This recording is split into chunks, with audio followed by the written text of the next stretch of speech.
إن الحمد لله نحمده ونستعينه ونستغفره ونعوذ بالله من شرور أنفسنا ومن سيئات أعمالنا من يهده الله فلا مضل له ومن يضلل فلا هادي له أشهد أن لا إله إلا الله وحده لا شريك له وأشهد أن محمدا عبده ورسوله قال تعالى يا أيها الذين آمنوا اتقوا الله حق تقاته ولا تموتن إلا وأنتم مسلمون وقال تعالى يا أيها الناس اتقوا ربكم الذي خلقكم من نفس واحدة وخلق منها زوجها وبث منهما رجالا كثيرا ونساء واتقوا الله الذي تساءلون به والأرحام إن الله كان عليكم رقيبا وقال تعالى يا أيها الذين آمنوا قولوا قولا سديدا يصلح لكم أعمالكم ويغفر لكم ذنوبكم ومن يطع الله ورسوله فقد فاز فوزا عظيما فإن أصدق الحديث كتاب الله وخير الهدي هدي محمد صلى الله عليه وسلم وشر الأمور محدثاتها وكل محدثة بدعة وكل بدعة ضلالة وكل ضلالة في النار رحمن ورحمكم الله جميعا. Sidang Jumat Jamaah Masjid Husnul Khatimah yang saya cintai karena Allah Subhanahu wa taala. Allah Subhanahu wa taala telah menjadikan semua makhluknya, Allah pilih mereka dan Allah jadikan dari apa yang Allah lakukan semuanya hikmah. Semua Allah jadikan hikmah. Di antaranya Allah pun ciptakan setan, dan Allah ciptakan jin pun juga ada berpasang-pasangan dari jenis kelaminnya. Ada jin laki, ada wanita, ada dari muslimnya, ada yang kafirnya. Maka mereka jin yang kufur, mereka adalah syaitan dan termasuk anak buah iblis la'natullah alaih. Yang mana iblis la'natullah alaih telah berjanji sebagaimana Allah sebutkan, qala fa bi'izzatik la ughwiyannahum ajma'in illa ibadaka minhumul mukhlasin. Dan dia bersumpah dengan kemuliaan Allah Subhanahu wa taala bahwasanya dia akan menyesatkan hamba-hamba Allah Subhanahu wa taala kecuali yang Allah dipilih untuk selamat. Maka janjinya iblis la'natullah alaih diwujudkan dengan mengirimkan pasukannya. Setan, keumuman setan, ada yang mereka dikenal setan termasuk qarin yang diwakilkan oleh Allah untuk masing-masing dari diri kita. Sebagaimana Allah berfirman, inna nafsa la'ammaratun bisu, sesungguhnya jiwa selalu membisikkan kepada keburukan. Demikian pula qarin, setan yang selalu membisikkan keburukan kepada anda sampai ajal mendatangi anda pun siap mendatangi anda, nyawa sudah di kerongkongan, sampai setan pun berwujud manusia dan setan bakal berkata, murtadlah kalian, jadilah kalian Yahudi, jadilah kalian Nasrani. Ini makar mereka. Juga iblis demikian. Iblis bersabar untuk menyerumuskan keturunan Nabi Adam alaihissalam. Selama 1000 tahun dia bersabar agar umatnya atau keturunan Nabi Adam alaihissalam terjatuh dalam kesyirikan. 1000 tahun dia bersabar, dari zaman Nabi Adam alaihissalam sampai zaman Nabi Nuh alaihissalam. Demikian pula setan akan selalu menyerang diri anda. Setan akan mengincar diri anda dalam keadaan anda sedang lalai atau dalam keadaan anda sedang taat kepada Allah, anda bakal tetap diincar. Allah jadikan setan ini usianya lebih panjang dibanding manusia. Bisa jadi mungkin setan tidak ada ceritanya ikut KB, jumlahnya bakal banyak, umurnya panjang, dan mereka bakal berbondong-bondong, bergerombol menyerang manusia. Dan Allah juga Nabi SAW juga bersabda, khuliqal jan minan nar, bahwasanya jin itu dicipta dari api. Ketahuilah makar-makar mereka di antaranya sebagaimana Allah sebutkan, innal ladzina taqaw idza massahum ta'ifum minasyaiton tadzakkaru fa idza hum mubsirun. Sesungguhnya orang-orang yang bertakwa, jikalau orang-orang yang bertakwa diserang oleh setan, gerombolan setan, kemudian mereka ingat kepada Allah, maka mereka akan kembali istiqomah. Bagaimana serangan setan? Serangan setan bisa berwujud serangan fisik, berupa fisik, bahkan ditimbulkan dia bisa menyerang diri Anda secara fisik. Juga bahkan serangan fisik dari setan Anda dibikin sakit, baik sakit dari cuma gatal-gatal sampai sakit kankernya. Termasuk serangan setan dari sisi psikis. Disebutkan Ibnu Katsir rahimahullah ta'ala, bentuk serangan setan diantaranya adalah bil ghadab. Mereka akan membuat Anda menjadi laki-laki pemarah. Sebagaimana Allah sudah berwasiat bahwasanya amarah ini akan menimbulkan kematian pada diri Anda sebagai sebab kematian. Allah berfirman, "Qul mutu bi ghaidikum." Katakan wahai Muhammad, matilah kalian karena amarah kalian. Amarah yang sering Anda alami, imam marah kepada istri, marah kepada anak, marah kepada teman, dendam kepada kerabat, dendam kepada orang sekitar, ketahuilah semua itu akan menimbulkan kematian. Sebelum mati, setan akan serang diri Anda dengan penyakit. Sebelum mati gara-gara marah akan dimulai penyakit. Orang yang gampang marah dimulai dengan sakit mah, dimulai dengan darah tinggi, dimulai dengan stroke, dimulai dengan hipertiroid, dimulai dengan gagal ginjal, dimulai dengan gagal jantung, dimulai dengan masalah autoimun, sampai berapa banyak diantaranya orang yang gampang marah bakal diserang kanker. Kanker bukan hanya gara-gara makanan. Anda perhatikan, mayoritas orang yang kena kanker adalah kaum wanita, karena kaum wanita paling susah menahan amarah, kaum wanita paling gampang baper, kaum wanita paling suka menyimpan dendam dan perasaan. Maka dari itu Anda perhatikan, orang yang gampang marah dan dendam, maka mereka bakal cepat mati. Sebelum mati akan didahului dengan penyakit. Di antara penyakit yang dahsyat gara-gara marah adalah dendam yang berakibat padanya kanker. Rahimana wa rahimakumullah jami'an. Makanya Allah Subhanahu wa taala mengingatkan, wal kadhiminal ghaidha wal 'afina 'anil nas.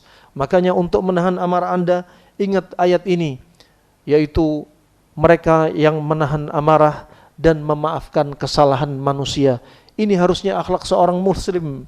Akhlak seorang muslim gampang memaafkan manusia yang salah kepada dia, dan dia lebih menahan amarah. Bukanlah seorang lelaki pejantan ketika dia gampang melampiaskan amarahnya ketika disulut amarah dia, ketika dalam perjalanan berkendara motor atau mobil sedikit ada orang lain salah, dia langsung mengangkat suara dan teriak. Ketika ada orang yang menyenggol dia, dia langsung naik pitam. Ketahuilah, bukan salah orang di sekitar Anda, Andalah yang sedang dikuasai syaitan.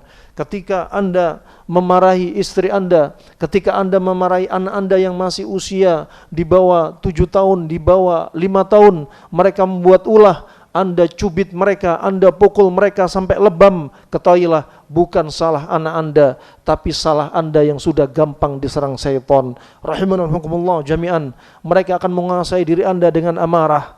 Ketika Anda gampang marah, saat itu Anda diiringi, Anda bakal sering sholat berapa rakaat Anda sedang sholat. Anda akan diiringi, Anda susah khusyuk. Kemudian Anda akan diiringi ketika sedang marah terus menerus, Anda bakal susah pegang Al-Quran untuk dibaca. Begitu pula Anda akan susah bangun sholat malam. Begitu pula sholat Anda tidak berkualitas, karena Allah Subhanahu wa ta'ala berfirman, inna salata tanha anil fahsya'i wal munkar. Karena sholat itu untuk mencegah diri kita dari perbuatan keji dan mungkar. Kalau kita masih jadi pemarah, selalu menjadi orang yang ringan tangan, hendaknya koreksi sholat kita. Mungkin bisa jadi sholat kita nggak diterima di sisi Allah, atau mungkin diterima sisi Allah hanya sedikit, tetapi kita menjadi orang yang dominan pemarah. Rahimani wa rahimakumullah jami'an. Pemarah adalah sifat yang tercela. Amarah adalah sifat yang tercela, kecuali satu amarah yang dipuji oleh Allah Subhanahu wa taala. Marah karena Allah Subhanahu wa taala, marah karena agama ini dihina, marah karena Allah Subhanahu wa taala dicela, dimaki, marah karena Nabi sallallahu alaihi wasallam juga demikian dilecehkan. Rahimanahumullah. Adapun kalau marah hanya karena urusan dunia, ketahuilah maka marah Anda adalah marah termasuk sifat yang tercela. Disebutkan dalam hadis Nabi sallallahu alaihi wasallam, "Inna rahmati sabaqat ghadabi." Ketahuilah sesungguhnya rahmatku, kasih sayangku mendahului atau mengalahkan amarahku. Inilah Allah Subhanahu wa taala. Dan Allah Subhanahu wa taala disebutkan, "Innallaha yaghdab walam yaghdab mithlahu wala qablahu wala ba'dahu mithlah." Sesungguhnya Allah marah, dan puncak amarah Allah yang enggak pernah ditandingi sebelumnya dan sesudahnya adalah Allah ketika marah di padang mahsyar, ketika di persidangan yang arsy-Nya Allah biasanya dipikul oleh 4 malaikat, maka pada hari itu di padang mahsyar arsy-Nya Allah dipikul oleh 8 malaikat. Wa kana arsyuhu yahtaz, karena arsy-Nya Allah bergoyang karena Allah sedang murka, sebesar-besarnya murka ketika di padang mahsyar. Semua manusia ketakutan, manusia jinnya ketakutan ketika Allah murka. Warahmatullahi, arsy Allah yang biasa dipikul 4 malaikat, maka pada waktu dipikul 8 malaikat. Berkata Ibnu Abbas, 4 malaikat bukanlah 4 malaikat, yaitu 4 orang malaikat, tetapi maksudnya 4 malaikat atau 8 malaikat, dikatakan Ibnu Abbas adalah 8 sof malaikat, yang sofnya tidak diketahui dari ujung ke ujung ada berapa malaikat. Yang digambarkan dalam riwayat Imam Muslim, satu malaikat ini kalau dibayangkan besarnya yang memikul arsy-Nya Allah, baina syahmi udhunai wa katifai masira 700 amin, antara kedua daun telinganya dan kedua bahunya saja jaraknya 700 tahun perjalanan. Bagaimana dengan kepalanya? Bagaimana dengan kakinya yang begitu besar? Malaikat yang memikul arsy-Nya Allah, 8 sof malaikat, mereka yang sangat besar, bergoncang keras. Wa yahmilu arsya rabbika fawqahum yawma idzin thamaniyah, dipikul pada hari itu 8 malaikat, 8 sof malaikat. Rahimani wa rahimakumullah jami'an. Maka kita tidak boleh mencontoh akhlaknya Allah, atau kita tidak boleh mencontoh perilaku Allah Subhanahu wa ta'ala, karena itu kekhususan Allah. Kita enggak boleh menjadi manusia yang murka, sebenar-benar murka. Kita hanya dianjurkan untuk menjadi orang yang bersabar. Ketahuilah, bukanlah Anda seorang pejantan, bukanlah Anda seorang laki-laki yang kuat ketika Anda menjatuhkan musuh Anda yang menghina diri Anda di hadapan Anda. Nabi SAW bersabda, "Laisa syadid bisar'ah, walakin syadid liman yamlik nafsahu lil ghadab." Bukanlah orang yang marah, bukanlah orang yang kuat, bukanlah orang yang perkasa dengan menjatuhkan lawannya, tetapi ketika dia bisa menahan dirinya tatkala amarah. Berapa banyak orang di jalan ketika naik motor ada sedikit kesalahan dari saudaranya yang lewat, dia langsung teriak, langsung marah. Berapa orang di antara orang berkendara mobil ketika ada salah, kemudian langsung spion kacanya dirusak. Rahimanarahmukumullah, mereka lupa memulai segala sesuatu dengan zikir. Di antaranya, Anda keluar rumah, ada di antara manusia lupa bismillahi tawakkal 'alallah wala haula wala quwwata illa billah. Ketika Anda berkendara, Anda tidak baca zikir, maka setan ikut berkendara bersama Anda. Ketika Anda makan, tidak baca bismillah, maka setan ikut makan bersama Anda. Ketika Anda mendatangi istri Anda dan Anda tidak baca doa sebelum hubungan suami istri, maka setan ikut menikmati Anda hubungan suami istri. Begitu pula makanya diajarkan ketika Anda sedang sholat, setelah doa iftitah, kemudian yang Anda baca adalah isti'adzah sebelum Anda membaca Al-Fatihah, agar Anda tidak diserang oleh syaitan. Begitu pula sebelum Anda membaca Al-Quran, wa idza qara'tal Qur'an fasta'id billah, maka hendaknya Anda membaca isti'adzah. Kenapa? Anda salat, Anda baca Al-Quran, Anda melakukan segala wujud aktivitas, setan akan mengiringi Anda. Setan tidak suka Anda membaca Al-Quran, setan tidak suka Anda salat dalam keadaan khusyuk. Kemudian rahimani rahimakumullah jami'an, serangan setan berikutnya dari masalah psikis adalah kesedihan, bil gham wal hazan, kata Ibnu Katsir rahimahullah taala. Ketahuilah selain amarah dan dendam, sedih pun juga berasal dari setan. Anda lihat di dalam Al-Quran, kalau ada kata-kata sedih, justru rata-rata kata-kata sedih dalam Al-Quran, lafaz sedih menunjukkan perkara yang tidak terpuji. Artinya bukan berarti orang sedih pasti enggak terpuji. Nabi SAW juga pernah sedih, tapi Nabi SAW cepat merilis rasa sedihnya, tidak berdalam-dalaman dengan sedih. Karena Allah Subhanahu wa taala berfirman, "Innaman najwa minasyaitani liyahzunal ladzina amanu wa laysa bidharihim syai'an illa biidznillah." Sesungguhnya yang membuat orang-orang yang beriman sedih adalah setan. Lihat berapa banyak di antara laki dan perempuan marah enggak jelas, nangis, sedih pun enggak jelas. Ketahuilah itu termasuk serangan syaitan. Rahimana rahimakumullah jami'an. Nabi SAW juga sedih, tapi sedih yang dialami Nabi SAW tidak membuat beliau stres. Sedih yang dialami Nabi SAW cepat dirilis. Bayangkan Nabi SAW wafat di usia 63 tahun, uban beliau hanya 20 helai. Dalam riwayat 17 sampai 18 helai. Seandainya stresor yang ada pada Nabi SAW ditimpakan kepada Anda sebagai manusia biasa, niscaya semua rambut kita dari kepala, kumis, ketiak, jenggot, bahkan rambut yang ada di kemaluan dan di seluruh tubuh kita nggak akan tersisa warna hitam karena beratnya stresornya Nabi SAW. Tapi Nabi SAW bisa menghilangkan kesedihan dia, melawan serangan syaitan dengan dia zikir kesedihan. Allahumma inni a'udzubika minal ghammi wal hazani wal ajazi wal kasali wal bukhli wal jabani wa wada'ad daini wa ghalabatir rijal. Demikian rahman dan hukumullah. Maka serangan-serangan syaitan akan selalu mengincar Anda dalam keadaan Anda lalai ataupun dalam keadaan Anda taat. Anda enggak akan disediakan waktu Anda untuk istirahat dari serangan mereka. Demikian disebutkan Allah Subhanahu wa taala, min syarril waswasil khannas. Kalau lalai Anda diserang, kalau taat Anda pun bakal diserang. Ini rahmanakumullah. Hadza ma aqulu lakum wa astaghfiru lidzambi wa lisairil muslimin walhamdulillah.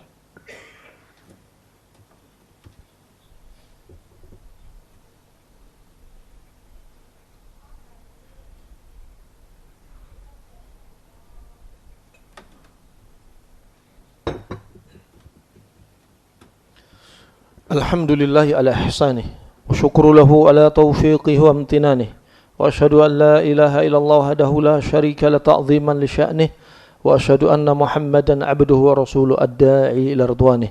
Amma ba'du, ibadallah, ketahuilah negeri kita bukanlah negeri tauhid.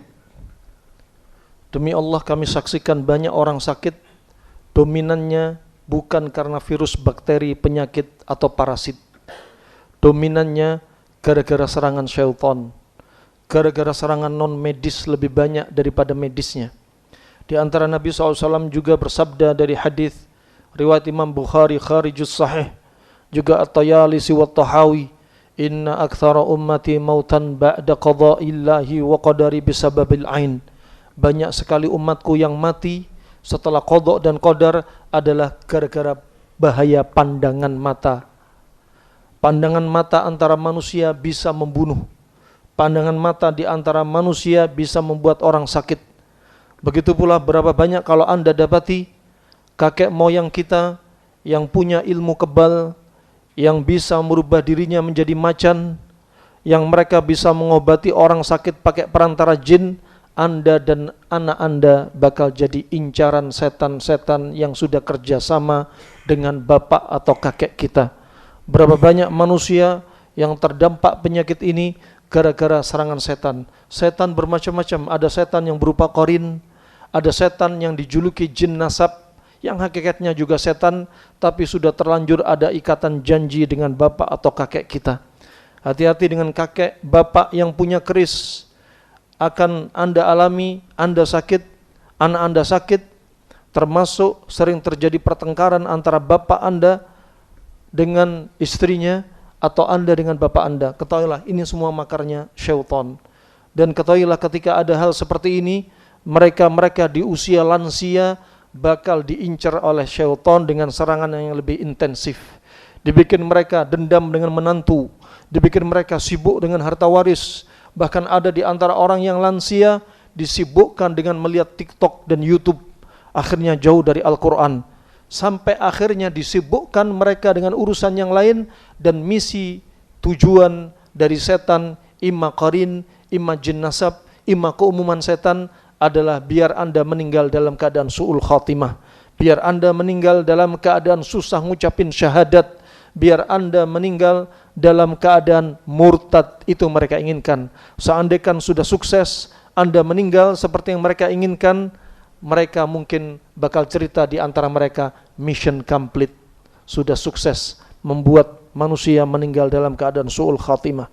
Maka tanda-tanda orang yang meninggal dalam keadaan husnul khatimah, di antaranya dahinya berkeringat, dia sedang berjuang di antaranya setan selalu memaksa dia untuk murtad.